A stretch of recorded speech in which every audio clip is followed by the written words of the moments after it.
how about this as a way to start speculation? Here's a photo of LeBron James at the Cavaliers practice facility posted on X on Friday. Now, look, he's re-upped with the Lakers, but still, he responded to the speculation tweeting, and every summer since it was built, I live here still and train every summer. Y'all bored, man. Go get a plate of food somewhere and enjoy the 4th of July.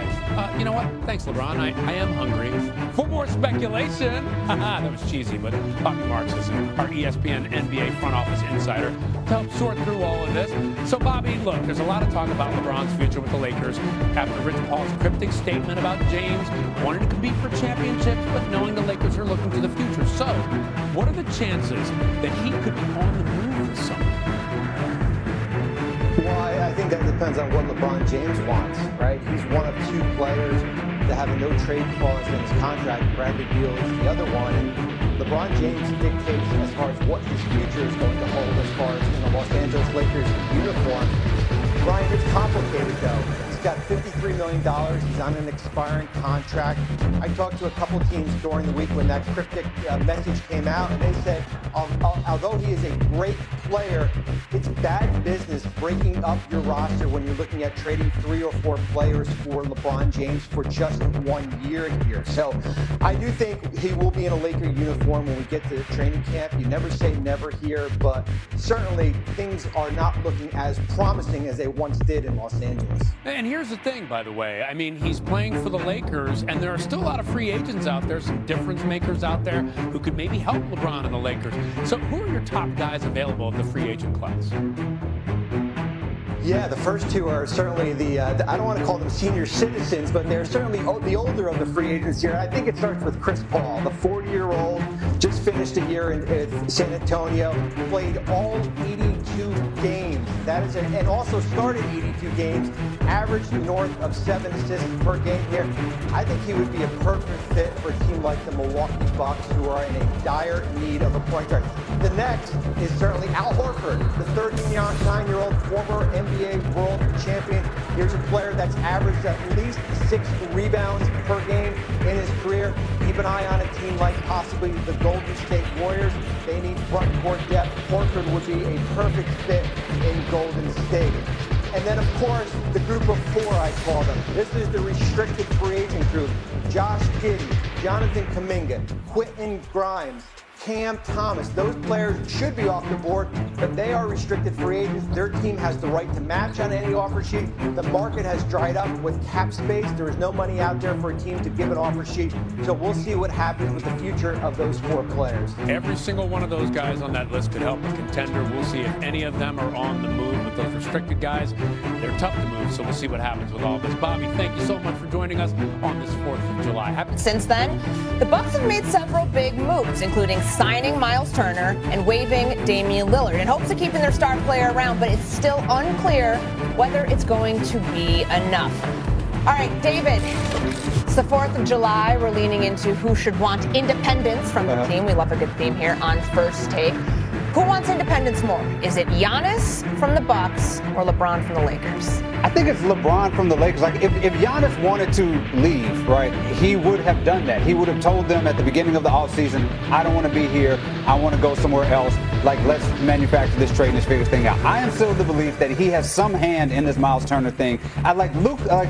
Giannis and the Bucks are just looking for reasons to stay together, right? Giannis wants to be in Milwaukee. He does not want to go anywhere. He, thinks it's a good part of his legacy to be with one team. That's one thing that, a lot of his peers do not have. He wants to do this, right? And so they are grasping at straws to find a situation where he feels like it is worth it to stay with Milwaukee. LeBron James, on the other hand, wants some sort of independence from this team, and it's clear from what he said. But the problem is LeBron also wants $52.5 million.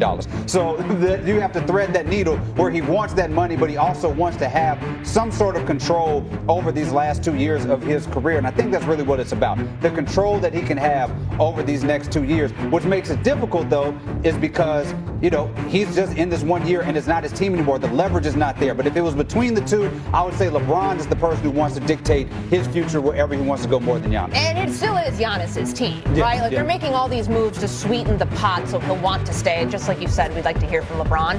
I would like Giannis to come back from his European vacation so we can hear from him about everything that's happened, the Miles Turner move, the Damian Lillard being waived. We go through this every offseason, though. Yeah. There's a GQ article probably waiting to be dropped right now where Giannis ponders his future in Milwaukee and the thought of winning a championship and being on the other side of 30.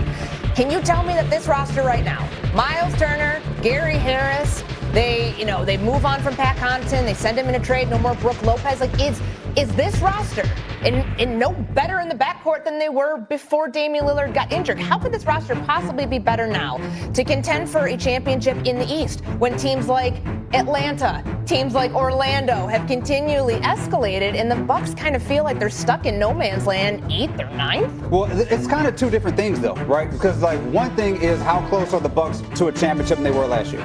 Not any closer. They're a worse team than they were last year, and I think it's hard to argue against that, right?